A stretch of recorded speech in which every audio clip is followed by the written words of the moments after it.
নমস্কার বন্ধুরা, আমি প্রতিমার হেসেলে আমি আপনাদের সবাইকে স্বাগত জানাই।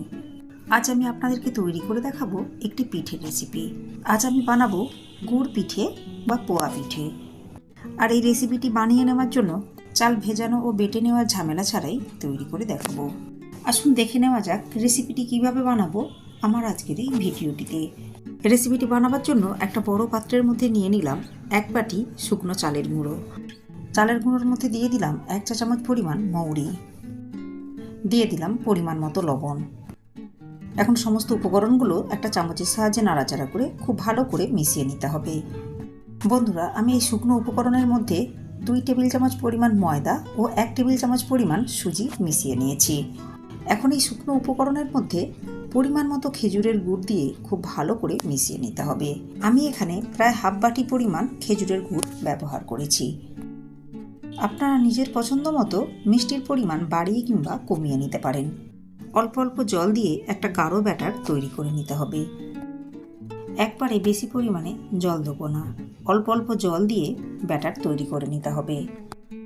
আমি এখানে শুকনো চালের গুঁড়ো ব্যবহার করেছি, এর জন্য জলের পরিমাণ একটু বেশি লাগবে। দেখুন, পরিমাণ মতো জল দিয়ে হাতের সাহায্যে এইভাবে ব্যাটারটা খুব ভালো করে ফেটিয়ে নিতে হবে। এতে করে পিঠেগুলো খুব ভালো মতো ফুলবে। দেখুন, অল্প অল্প জল দিয়ে এই রকম মিডিয়াম ঘনত্বের একটা ব্যাটার তৈরি করে নিয়েছি।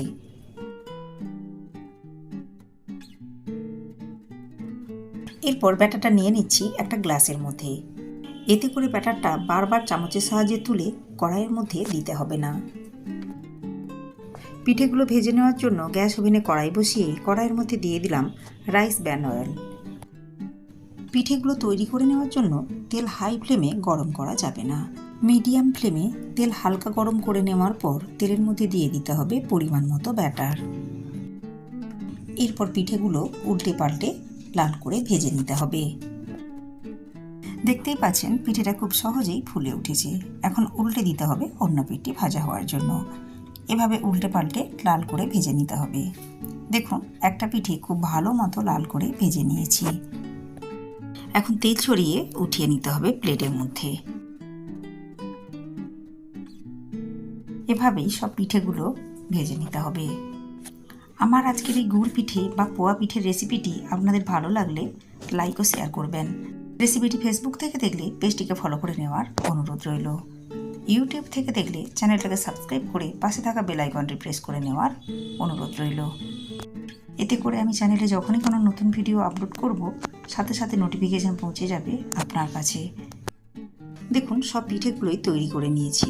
এখন একটা পিঠে আপনাদেরকে কেটে দেখিয়ে দিচ্ছি পিঠেগুলো কতটা নরম ও ফুলকো হয়েছে। আজ এই পর্যন্তই। আবার আসবো অন্য কোনো রেসিপি নিয়ে। ভালো থাকবেন, সুস্থ থাকবেন। ধন্যবাদ।